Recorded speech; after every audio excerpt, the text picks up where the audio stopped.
Selamat pagi untuk kita semua, para pendengar dari firman Tuhan hari ini. Kami menyapa dari Gereja HKBP Batam kepada saudara-saudara sekalian, kiranya kita semua dalam keadaan sehat dan juga selalu dalam lindungan Tuhan. Hari ini, sebelum kita memulai aktivitas kita terlebih dahulu disapa oleh firman Tuhan, supaya kita boleh berjalan dan menerima kekuatan dari Tuhan.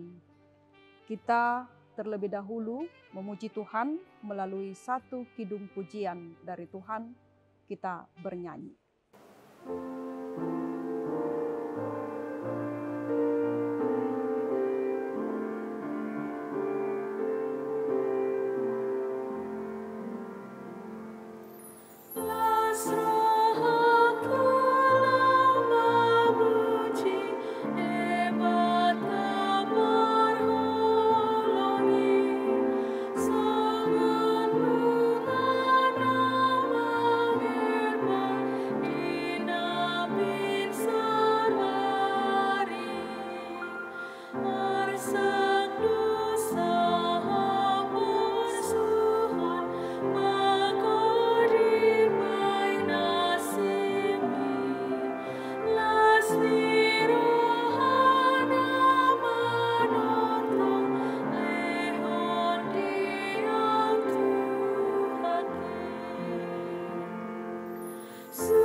Kita berdoa. Terima kasih ya Allah, Bapa Tuhan kami, yang selalu memberkati kehidupan kami, dan yang selalu mengasihi kami di sepanjang hidup kami. Pada pagi hari ini Tuhan, kami datang ke hadirat Tuhan untuk memuji nama-Mu akan kebesaran kuasa-Mu dan kasih-Mu dalam hidup kami. Kiranya dalam satu hari ini juga Tuhan selalu beserta kami, dan memberikan kami kekuatan melalui firman yang akan kami terima. Terima kasih Tuhan, berdiamlah Engkau dalam hati dan pikiran kami melalui Roh Kudus-Mu. Terpujilah nama-Mu, hanya di dalam nama anak-Mu Tuhan Yesus Kristus kami berdoa. Amin. Bapak, Ibu, Saudara yang dikasihi Tuhan, firman Tuhan untuk kita pada hari ini, pada hari Kamis tanggal 25 November tahun 2021, tertulis dalam kitab Yesaya pasal 62 ayat 2. Maka bangsa-bangsa akan melihat kebenaran-Mu, dan semua raja akan melihat kemuliaan-Mu, dan orang akan menyebut Engkau dengan nama baru yang akan ditentukan oleh Tuhan sendiri. Demikian isi dari firman Tuhan. Saudara yang dikasihi oleh Kristus, hidup dalam pemulihan Tuhan. Demikianlah yang pasti dinantikan oleh orang-orang yang percaya, yang berpengharapan kepada Tuhan. Segala sesuatu boleh saja terjadi dalam hidup kita, bahkan boleh saja terjadi di luar jangkauan pikiran kita, bahkan bisa saja membuat kita jatuh ke dalam keputusasaan, seolah-olah tidak ada lagi yang diharapkan. Tetapi satu hal yang harus selalu kita yakini, Tuhan tidak pernah membiarkan umatnya hidup dalam kehancuran dan keputusasaan. Selalu saja ada jalan Tuhan untuk menunjukkan bahwa Dia peduli dengan kehidupan yang kita jalani. Walau kita tidak selalu mampu untuk memahami segala yang terjadi dalam hidup kita. Hal itu memberikan jaminan kepada setiap orang percaya untuk hidup selalu dalam penyertaan Tuhan, bahwa Tuhan akan memulihkan, dan pemulihan itu memberikan kepada kita harapan, sukacita, dan juga kebahagiaan. Demikian halnya dalam renungan kita pada hari ini, di mana Tuhan memulihkan umatnya, memulihkan kota Sion. Siapa yang memulihkan? Tentu Allah sendiri. Israel menggambarkan pembuangan itu sebagai hukuman dari Tuhan, dan mengatakan bahwa Tuhan telah meninggalkan mereka. Ternyata tidak.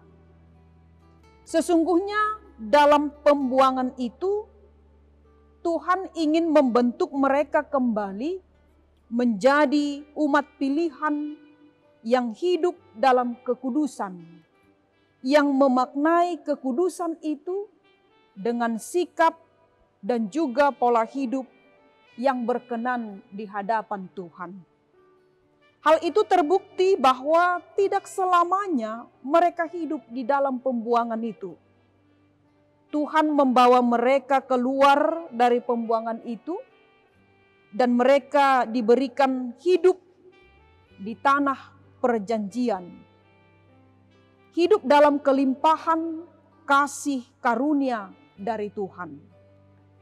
Pemulihan umatnya ini sekaligus juga pemulihan terhadap kota Sion, di mana kota Sion adalah kota kudus yang digambarkan sebagai kota kediaman Allah, kota yang hancur dipulihkan kembali, dan di sana kebenaran bersinar seperti cahaya dan keselamatan menyala seperti suluh. Kota itu kembali hidup karena Tuhan berkuasa dan hadir memberikan cahaya untuk menerangi kegelapan dan menjadi suluh yang menuntun manusia hidup benar di hadapan Tuhan. Itu sebabnya melalui Nabi Yesaya, Tuhan memberikan nubuatan sukacita kepada mereka. Kota Sion akan dipandang oleh semua orang, baik orang percaya yang tidak percaya, akan melihat sinar terang kota Sion. Sehingga dikatakan bangsa-bangsa akan melihat kebenarannya, semua raja akan melihat kemuliaannya, dan akan disebut dengan nama baru yang akan ditentukan oleh Tuhan sendiri. Sehingga Bapak Ibu, melalui renungan ini kita diingatkan dengan adanya pemulihan itu, hubungan atau relasi manusia dengan Tuhan terjalin. Hubungan itu ditandai dengan adanya perubahan hidup manusia, adanya pertobatan, meninggalkan hidup yang lama, dan menjalani hidup sebagai manusia baru. Tuhan memberikan kesempatan kepada manusia untuk datang kepadanya. Dan Dia juga selalu menantikan manusia yang menyadari keberdosaannya dan memohon kasih karunia-Nya. Betapa indah hidup ini bila kita sudah merasakan kasih Tuhan, maka apapun yang kita alami itu tidak akan pernah membuat kita menyerah kepada keadaan, tetapi justru akan selalu berharap kepada pertolongan Tuhan. Keindahan kota Sion menjadi keindahan hidup orang percaya, di mana orang percaya menggambarkan kebenaran dan kemuliaan Tuhan, sehingga tidak ada yang memandang sebelah mata dan tidak ada rasa takut, sebab Tuhan akan selalu menyelamatkan.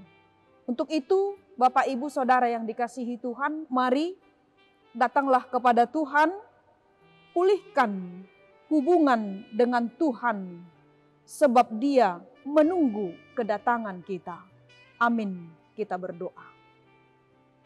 Kembali kami bersyukur dan berterima kasih kepadamu Tuhan, untuk kebenaran firman-Mu pada saat ini, yang memberikan kami kesempatan, yang memberikan kami pengharapan, supaya kami boleh kembali membangun hubungan kami yang lebih baik lagi di hadapan Tuhan, sebagai umat yang sudah Tuhan tebus, melalui pola hidup kami yang sesuai dengan kehendak Tuhan. Maka untuk itu Tuhan, pada saat ini kami memohon dan menyerahkan hidup kami kepada Tuhan, supaya Tuhanlah yang menuntun kami dalam satu hari ini untuk berjalan dan bekerja sesuai dengan pekerjaan kami masing-masing, dan juga memberkati menuntun perjalanan kehidupan rumah tangga jemaat-Mu di tengah-tengah keluarga, dan juga menuntun anak-anak-Mu Tuhan, agar selalu setia dan juga selalu berharap akan pertolongan Tuhan saja ketika kami menghadapi berbagai macam kesulitan hidup, ketika kami diperhadapkan dengan penderitaan. Kiranya tangan Tuhan yang begitu kuat dan yang penuh kuasa boleh menyelamatkan kami, sehingga kami boleh bersuka cita dalam menjalani kehidupan kami. Terima kasih Tuhan untuk semua kasih setia Tuhan dalam hidup kami. Inilah doa kami yang kami persembahkan hanya di dalam nama anak-Mu, Tuhan Yesus Kristus, kami berdoa. Amin. Terima kasih Bapak, Ibu, Saudara yang dikasihi Tuhan, telah mendengarkan firman Tuhan pada hari ini. Untuk itu kami tetap menghimbau, tetaplah memakai masker, dan sesering mungkin mencuci tangan, dan menjaga jarak, supaya hidup kita terhindar dari penyakit virus COVID-19 ini. Tuhan memberkati. Shalom.